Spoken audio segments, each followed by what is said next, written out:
Assalamualaikum warahmatullahi wabarakatuh. Perkenalkan, kami dari kelompok 8. Di sini kami akan menyampaikan materi mengenai audit lingkungan. Sebelum masuk ke dalam pembahasan materi, di sini saya akan memperkenalkan anggota dari kelompok 8. Pertama ada saya sendiri, Anita Sari, dan yang kedua ada Diah Mulia Rahayu, yang ketiga ada Sofia Wahyu Sri Wulandari, yang keempat ada Lydia Azaria Putri, dan yang terakhir ada Tania Ayu Dwi Pangestu. Di slide pertama ini saya akan menjelaskan mengenai pengertian audit lingkungan. Secara internal, audit lingkungan merupakan alat manajemen yang secara periodik, sistematis, objektif, dan terdokumentasi melakukan evaluasi terhadap kinerja sistem lingkungan dan pengelolaan peralatan dan fasilitas. Selanjutnya mengenai tujuan audit lingkungan. Tujuan dari audit lingkungan itu sendiri memfasilitasi manajemen dalam mengendalikan lingkungan. Audit manajemen lingkungan dapat menyediakan informasi yang bermanfaat untuk membantu perusahaan menemukan standar kinerja lingkungan dan menjadi terdepan dalam memenuhi persyaratan hukum. Terlebih lagi mengenai lingkungan. Selanjutnya mengenai fungsi dan manfaat audit lingkungan. Di sini fungsinya terbagi menjadi 5 bidang dan dari beberapa bidang itu mempunyai manfaat-manfaat tersendiri. Yang pertama, bidang manajemen. Menunjukkan komitmen nyata untuk meningkatkan kinerja lingkungan organisasi.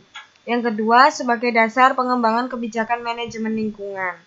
Pada bidang keuangan, yang pertama mencegah kerugian finansial. Yang kedua, penilaian implikasi keuangan yang wajar. Yang ketiga, menyoroti di mana biaya-biaya bisa dihemat. Pada bidang hukum, yang pertama untuk mengukur dan meningkatkan kepatuhan perusahaan terhadap peraturan-peraturan di bidang lingkungan. Yang kedua, menunjukkan ketentuan implementasi manajemen lingkungan dalam pengendalian jika dibutuhkan. Fungsi dan manfaat audit lingkungan yang selanjutnya pada bidang pelatihan.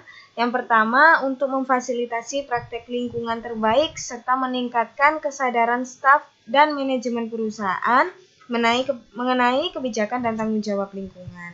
Yang kedua, menilai pelatihan, pengetahuan, dan kesadaran karyawan.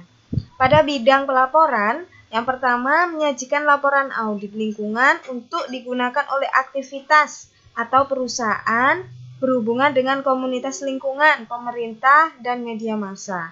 Yang kedua, menyediakan informasi yang dibutuhkan oleh perusahaan asuransi, institusi keuangan, pemegang saham, dan pihak-pihak berkepentingan lainnya. Pada fungsi dan manfaat audit lingkungan ini, mungkin dari contoh yang sudah saya paparkan, ada beberapa bidang yang manfaatnya itu lebih banyak lagi, seperti itu. Kunci keberhasilan dalam audit. Yang pertama, dukungan pihak manajemen. Yang kedua, partisipasi semua pihak yang terlibat. Yang ketiga, independensi dan objektivitas auditor. Dan yang terakhir, persetujuan dalam ruang lingkup dan prosedur audit. Jenis-jenis audit internal. Yang pertama, ada audit tanggung jawab lingkungan atau environment liabilities audit. Terdiri dari audit kepatuhan, kemudian audit kewajiban risiko operasional, dan juga audit keselamatan dan kesehatan kerja. Yang kedua ada audit manajemen lingkungan atau manajemen audit, terdiri dari audit perusahaan, audit sistem, dan juga audit kebijakan. Dan yang ketiga ada audit aktivitas lingkungan atau aktivitas audit, terdiri dari audit lingkungan lokasi pabrik, audit limbah, audit produk, dan juga audit lintas batas. Slide selanjutnya saya akan menjelaskan tentang proses audit lingkungan. Yang pertama yaitu perencanaan audit atau plan. Kemudian yang kedua melakukan kunjungan lapangan pendahuluan. Langkah selanjutnya ketiga yaitu aktivitas audit lapangan atau DO. Kemudian aktivitas setelah audit atau cek. Yang terakhir tindak lanjut hasil audit lingkungan action. Slide selanjutnya, perencanaan audit atau plan. Tujuan dari tahapan audit ini sebagai berikut. Yang pertama, untuk mengembangkan rencana audit yang akan diterapkan nantinya pada saat audit lapangan dilakukan. Yang kedua, untuk menyusun persiapan-persiapan penting dan berbagai perjanjian berkaitan dengan audit.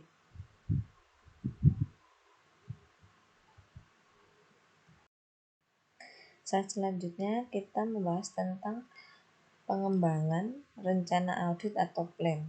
Langkah pertama yaitu kita menyiapkan kuesioner pra-audit atau audit pendahuluan ya.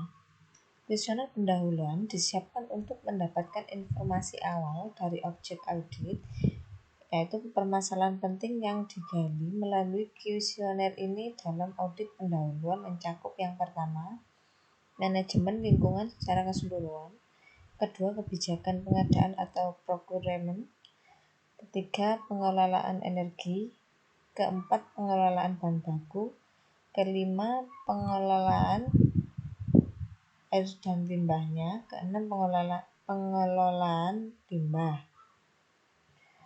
Kemudian review informasi latar belakang. Review informasi latar belakang dilakukan untuk memahami objek audit dengan lebih dalam. Review ini dilakukan terhadap layout mesin, sejarah perusahaan dan aktivitasnya, kemudian cetak biru perusahaan, struktur organisasi lokasi audit, panduan dan prosedur kebijakan internal lingkungan. Yang terakhir yaitu review informasi operasional. Dalam menilai praktik operasional di lapangan, auditor melakukan review terhadap beberapa objek pendukung. Yang pertama, aktivitas operasional dan deskripsi proses. Yang kedua, sistem kebijakan manajemen, prosedur dan dokumentasi program. Yang ketiga, catatan atau rekaman yang relevan atau bisa disebut kepatuhan atau pemantuan, pelatihan, pemeliharaan dan kalibrasi. Selanjutnya, terakhir, informasi relevan lainnya yang mengenai praktik manajemen lingkungan. Melakukan kunjungan lapangan pendahuluan. Untuk mengadakan pertemuan dengan fasilitator lapangan, auditor melakukan kunjungan pendahuluan. Selain bertemu dengan pegawai bertanggung jawab, kunjungan ini bertujuan untuk menilai apakah informasi latar belakang yang telah dikumpulkan up to date dan akurat. Kemudian menindaklanjuti daftar jejak audit pendahuluan. Kemudian mengidentifikasi dan meminta tambahan informasi lapangan jika diperlukan. Kemudian menginformasi ruang lingkup audit. Dan yang terakhir, menentukan kecukupan sumber daya audit.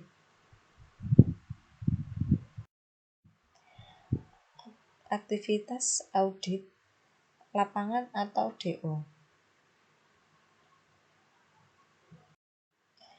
Audit lapangan dilakukan setelah perencanaan audit selesai dilakukan dan menghasilkan rencana audit yang siap untuk diimplementasikan. Yang pertama, sebelumnya aktivitas audit lapangan atau DO ini dilakukan. Tujuannya dari audit tahap ini adalah untuk melakukan verifikasi kepatuhan terhadap regulasi yang mengatur tanggung jawab perusahaan terhadap lingkungan. Kedua, melakukan penelitian terhadap kebijakan internal dan kesesuaian terhadap prosedur lingkungan. Yang ketiga, menetapkan status praktik lingkungan yang sedang dijalankan saat ini. Dan yang terakhir, mengidentifikasi peluang peningkatan. Beberapa aktivitas audit lapangan atau DO yang dilakukan pada tahap audit ini meliputi yang pertama, rapat pembukaan. Mengawali aktivitas audit lapangan dilakukan rapat pembukaan dengan office manager dan pegawai lapangan untuk memperkenalkan anggota tim audit, menyampaikan tujuan dan ruang lingkup audit, dan yang terakhir menjelaskan metode dan pendekatan audit. Kemudian review dokumen. Dalam pelaksanaan audit lapangan, anggota tim audit harus melakukan review terhadap dokumen-dokumen yang relevan seperti pertama, kebijakan manajemen, sistem dokumentasi manajemen, prosedur operasi, kemudian catatan atau rekaman dalam bentuk persediaan, pemantauan, kalibrasi, transportasi, pelatihan, dan lain-lainnya. Kemudian ada laporan audit periode sebelumnya, kemudian notulen rapat tim green management, dan yang terakhir saran-saran yang ramah lingkungan atau green suggestion. Review terhadap dokumen ini dilakukan untuk menilai apakah catatan atau rekaman adalah terbaru, lengkap sebagaimana mestinya, sudah ditandatangani, sudah konsisten dan sesuai dengan kebutuhan yang relevan. Langkah selanjutnya, inspeksi lapangan secara detail. Inspeksi lapangan secara terperinci dilakukan dengan bantuan protokol audit lapangan untuk memperoleh temuan-temuan yang berkaitan dengan kepatuhan terhadap persyaratan peraturan lingkungan yang berlaku, kesesuaian dengan pedoman, prosedur, dan kebijakan internal tentang lingkungan, status praktik operasional, dan yang terakhir partisipasi staf dalam implementasi sistem manajemen lingkungan. Selanjutnya yaitu interview staf. Interview terhadap staf dilakukan untuk mengumpulkan informasi tentang aktual lingkungan, baik saat ini maupun yang telah lalu. Kemudian kesesuaian praktik dengan atau perbedaan dari peraturan dan persyaratan departemen. Kemudian kesadaran terhadap harapan dan kebutuhan pengelolaan lingkungan. Yang terakhir adalah saran dan komentar. Langkah selanjutnya yaitu review temuan audit. Aktivitas ini dilakukan untuk memastikan kecukupan temuan-temuan audit untuk mendukung sebuah kesimpulan audit lapangan dengan mereview informasi yang dikumpulkan, mengumpulkan tambahan informasi jika diperlukan, meringkas dan mendokumentasikan seluruh hasil observasi dan temuan audit, dan yang terakhir mengidentifikasi masalah-masalah yang membutuhkan penanganan atau pencegahan. Kemudian ada rapat penutup. Setelah audit lapangan secara menyeluruh dilakukan, rapat penutup dilakukan dalam rangka menyiapkan kesimpulan audit lapangan. Dalam rapat penutup ini, auditor menyampaikan temuan-temuan yang diperoleh selama audit dan meminta klarifikasi dari pihak yang berwenang dalam perusahaan. Rapat penutup juga membahas tentang pokok-pokok kekuatan dan kelemahan sistem, mengangkat temuan-temuan yang membutuhkan penanganan dengan segera, mengklarifikasi beberapa permasalahan yang sedang terjadi, dan yang terakhir menyetujui jadwal penerbitan laporan. Untuk selanjutnya, menyiapkan laporan. Bagian akhir dari aktivitas audit adalah menyajikan laporan audit. Dalam laporan ini, audit menyampulkan hasil auditnya berdasarkan temuan-temuan yang diperoleh selama melakukan audit. Secara lengkap, sebuah laporan audit harus menyajikan hal-hal berikut. Yang pertama, ringkasan eksekutif. Kedua, pendahuluan dan latar belakang audit. Ketiga, ruang lingkup dan tujuan audit. Keempat, deskripsi metode dan tujuan audit. Kelima, ringkasan temuan audit.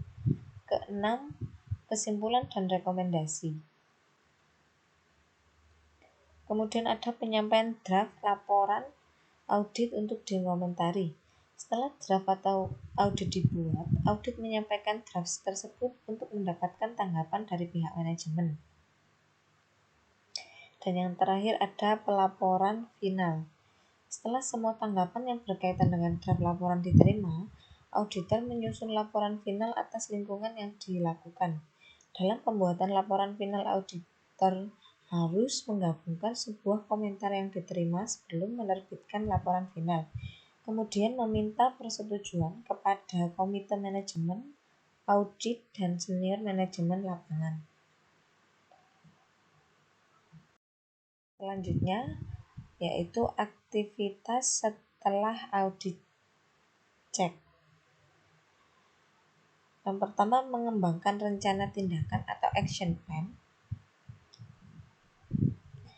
Setelah laporan final audit lingkungan diterbitkan, perusahaan mengetahui status kepatuhan terhadap peraturan yang berlaku dan kinerja lingkungannya.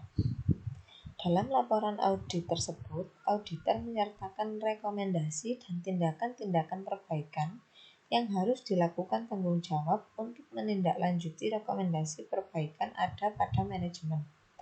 Auditor melakukan pendampingan jika rekomendasi ditindaklanjuti, namun sebagai bentuk komitmen untuk melakukan peningkatan yang berkelanjutan, manajemen harus melakukan tindak lanjut terhadap rekomendasi yang diberikan auditor.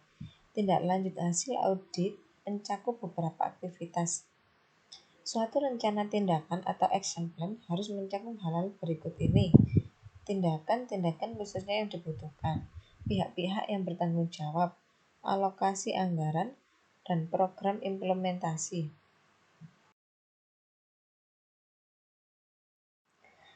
Selanjutnya yaitu tindak lanjut hasil audit lingkungan atau action. Yang pertama, kita membahas tentang mengimplementasikan rencana tindakan. Pihak-pihak yang bertanggung jawab mengambil tindakan sesuai alokasi anggarannya dan rentang waktu yang disetujui dalam mengimplementasikan rencana tindakan peningkatan kinerja manajemen lingkungan yang menjadi tanggung jawabnya. Kemudian, langkah selanjutnya pemantauan dan pemeriksaan. Untuk memastikan bahwa implementasi berjalan sesuai dengan rencana, pihak-pihak yang berwenang melakukan pemantauan dan pemeriksaan secara khusus. Pemantauan dan pemeriksaan dilakukan untuk mendapatkan informasi tentang progres implementasi tindak lanjut yang telah dilakukan. Kemudian permasalahan-permasalahan yang dihadapi ketika implementasi tindak lanjut dilakukan. Dan yang terakhir, usulan solusi masalah dan revisi serta rentang waktu pelaksanaan penyelesaian. Langkah selanjutnya yaitu review rencana tindakan. Review terhadap rencana tindakan dilakukan untuk menilai keberhasilan dan masalah-masalah yang timbul dari implementasi rencana tindakan yang sudah dijalankan. Poin-poin kunci untuk direview termasuk pertama, review terhadap hasil implementasi rencana tindakan. Kemudian kedua, menetapkan tingkat peningkatan kinerja yang dicapai. Dan yang terakhir, ruang lingkup dan jadwal audit periode berikutnya.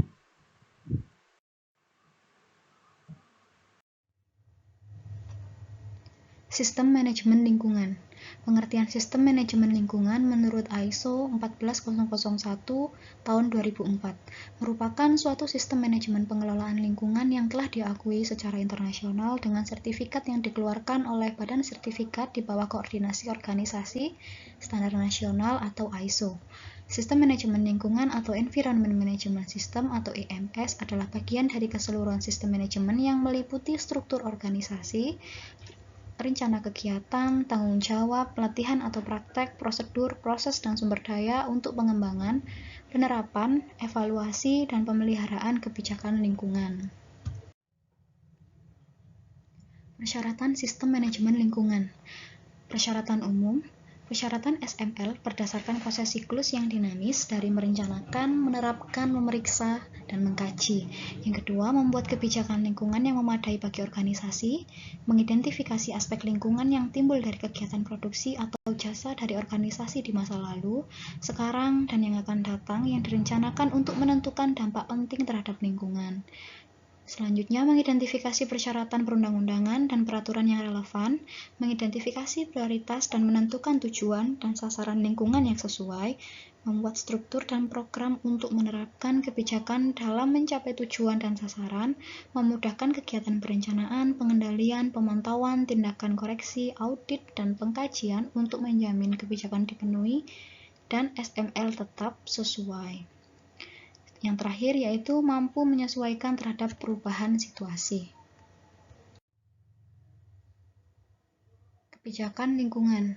Yang pertama, sesuai dengan sifat, skala, dan dampak lingkungan dari kegiatan produksi atau jasa, mencakup komitmen untuk penyempurnaan, berkelanjutan, dan pencegahan pencemaran, memberikan kerangka untuk menyusun dan mengkaji tujuan dan sasaran lingkungan, mencakup komitmen untuk memenuhi perundang-undangan dan peraturan lingkungan yang relevan. SML didokumentasikan, diterapkan, dan dipelihara serta dikomunikasikan ke semua karyawan, dan yang terakhir tersedia untuk umum. Perencanaan. Organisasi harus membuat dan memelihara prosedur untuk mengidentifikasi aspek lingkungan dari kegiatan produksi atau jasa sehingga organisasi tersebut dapat mengendalikan. Yang kedua, organisasi harus menjamin bahwa aspek-aspek yang berkaitan dengan dampak penting dipertimbangkan dalam menyusun tujuan lingkungannya. Organisasi harus mengemban informasi ini selalu mutakhir.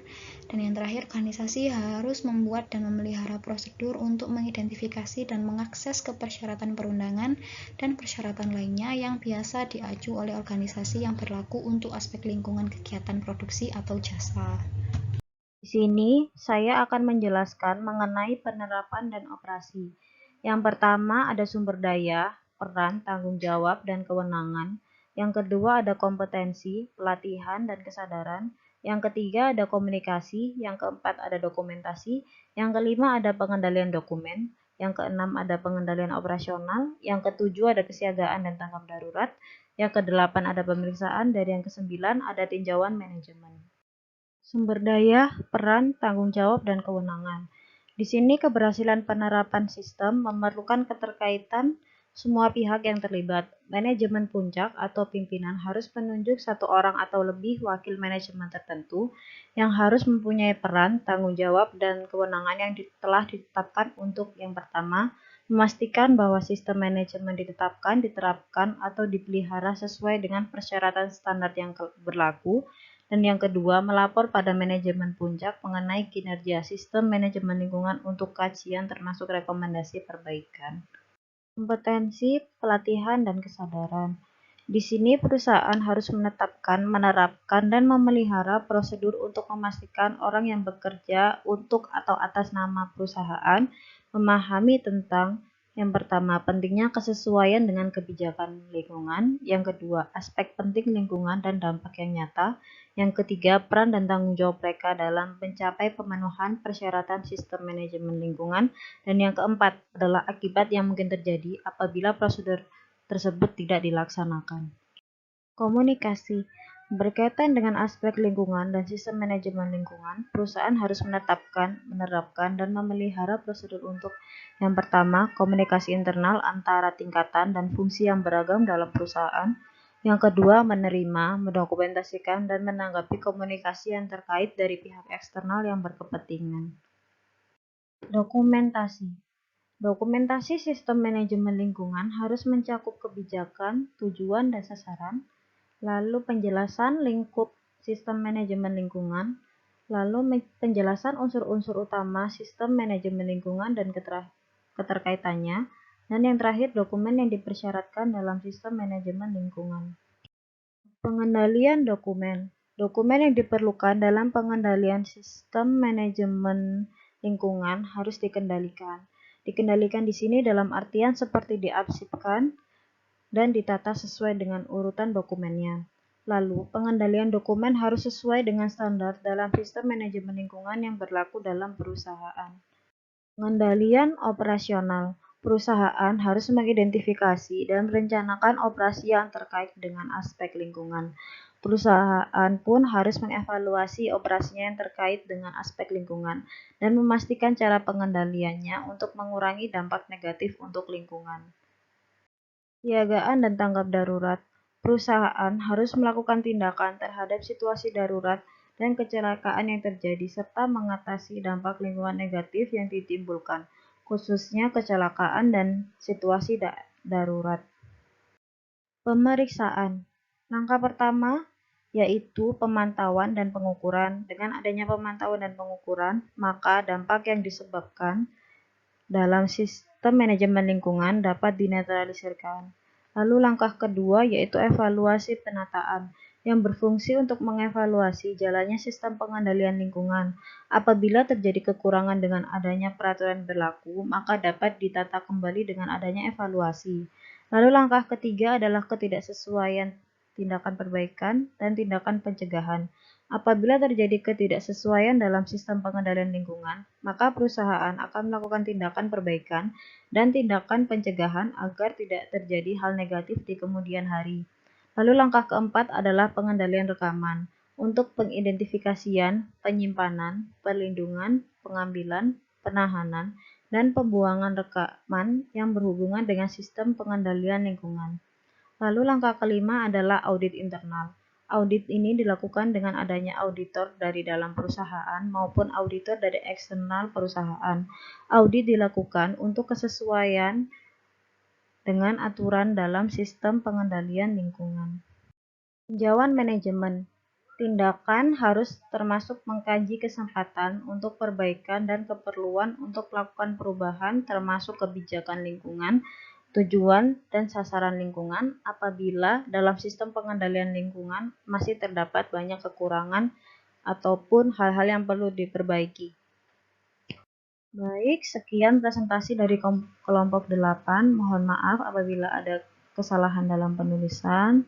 Dan terima kasih. Wassalamualaikum warahmatullahi wabarakatuh.